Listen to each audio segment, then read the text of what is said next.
喺灣仔呢個咁繁忙嘅心臟地帶，如果你話想勒間嘢食，大家第一時間密到嘅可能係快、穩、靜。但係如果話俾你聽，有一間開咗超過30年嘅老字號西餐廠，竟然要求食客喺20分鐘之內食完一個全套西餐，你會有咪枉鏡？係呀，你冇聽錯，唔係攞個鐘，亦都唔係1小時，而係短短嘅1200秒。最近呢件事喺網上鬧到發血乾揚，有食客直情喺社交平台發火，話呢度唔係請人食飯，而係好似餵狗咁煩，趕客趕到好似趕鬼一樣。點知呢件事峰回路轉，一直沉默嘅老細竟然企出嚟喊冤，吉開咗一個令人意想不到嘅驚人內幕，仲反問大家，其實我先係最大嘅受害者。今日我就同大家入埋灣仔，拆解呢場限時食飯風波背後嘅恩怨情仇。咁講真，喺香港食飯快係必然嘅，特別係灣仔呢啲商業區，大家返工放工好似打仗咁 ，lunch time 嗰個鐘頭真係爭分奪秒。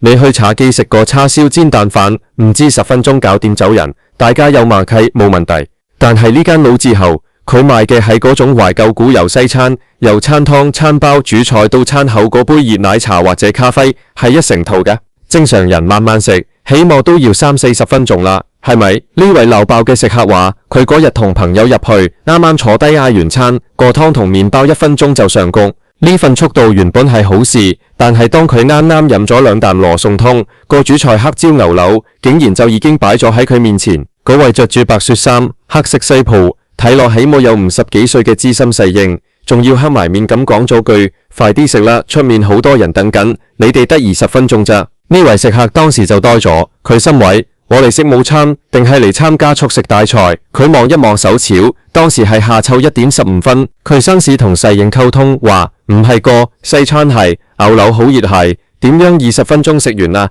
點知個侍應完全唔俾面，仲大聲咁講：我哋呢度不嬲係咁噶啦，唔食得快就唔好係 lunch time 嚟啦。呢句話一出，成間村莊啲人望住晒，個食客覺得自尊心受損，覺得自己好似喺幾咁逼人趕。佢喺網上留言話：我逼咗98蚊加1，埋單過100蚊食個 lunch， 竟然好似餵狗咁，要我喺20分鐘之內吞晒佢。呢間嘢真係玩謝食客，老字號大晒呀！呢拋貼文一出，即刻引發咗成千上萬個留言。有人話灣仔呢間嘢係咁噶啦，啲侍應仲老資格過個老闆，佢哋想你快啲走，佢哋就可以快啲收工，或者做多幾輪生意。亦有人話20分鐘，咁我食個杯麵都要唔尊重啦，仲要熱辣辣嘅牛柳，分明係虐待食客。一時間呢間老字號嘅評分跌到落谷底，網民紛紛話要背食。但係就喺輿論一面倒恭敬村場嘅時候，呢間村場嘅老闆，一位喺灣仔打拼咗超過30年，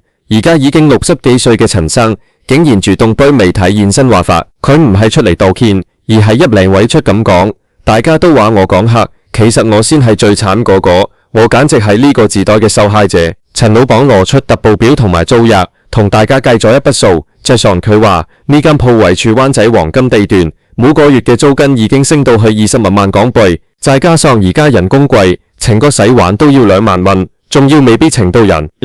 佢話我哋呢啲老牌西村客賣嘅係情懷，亦都係賣緊廉價。一個 lunch set 收你90幾蚊，有湯有包有肉有嘢飲。你知唔知灣仔而家啲新式咖啡，求其一個意粉都要140-150蚊。我為咗維持呢個價錢，我一定要做轉售率。陳老闆越講越激動，佢話大家淨係見到我限時20分鐘，但有冇見到我哋嘅心酸？我而家成間鋪得返4個素應，以前高峰期係有8個嘅。啲年青人唔肯入行，嫌辛苦，嫌真有煙味。我啲老員工由20幾歲跟我跟到而家50幾60歲，佢哋都好大吸力。出面排隊嗰啲客，如果等超過15分鐘就開始鬧人，有啲仲要衝入嚟拍彎。我啲員工為咗唔好俾人鬧，咪唯有催入面啲客食快啲咯。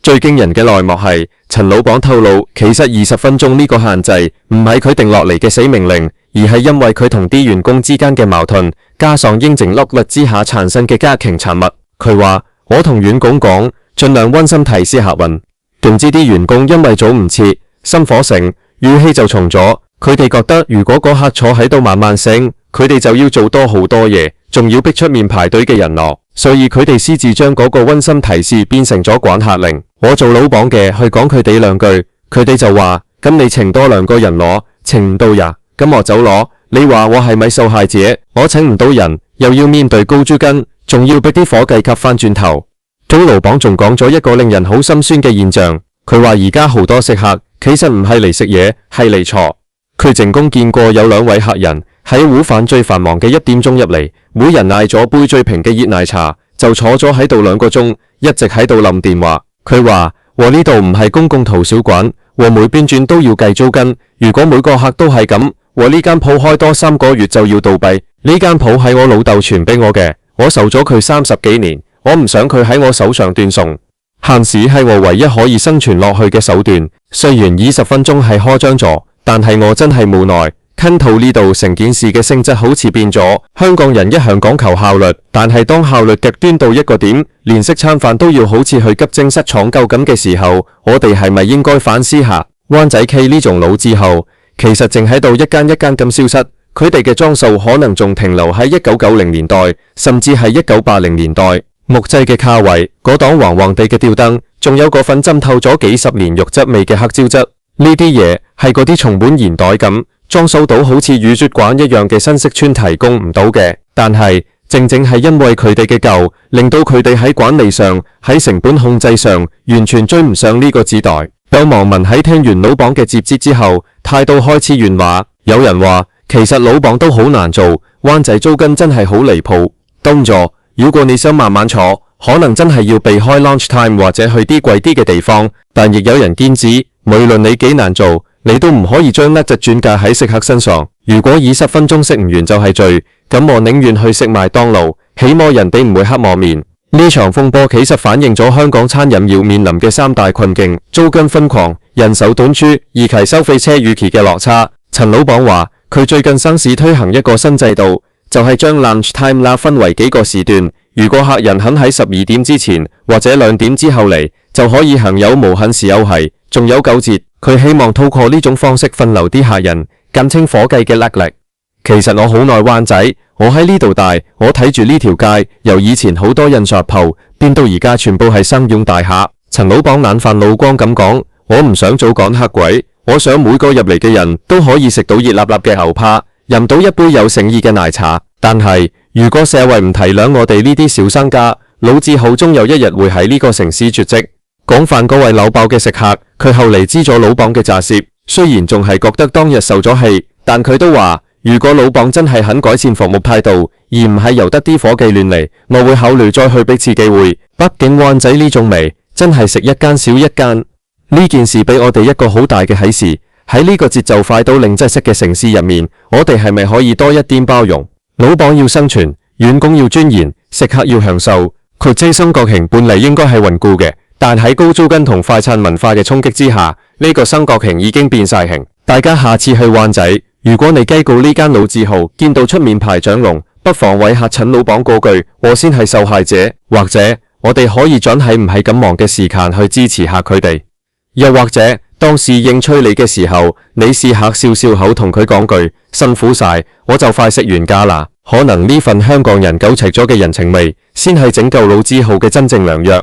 講到底，食飯係為咗開心，唔係為咗打仗。如果一間春康連俾客人斗膽氣嘅空間都冇，咁佢嘅存在價值又係乜嘢啦？而如果一個城市連一間老字號都容納唔到，咁呢個城市仲有冇靈魂？呢場20分鐘食西餐嘅風波，主動唔係單純嘅投訴事件，而係一場關於香港生存價值嘅辯論。喺呢個故事入面，冇主動嘅壞人，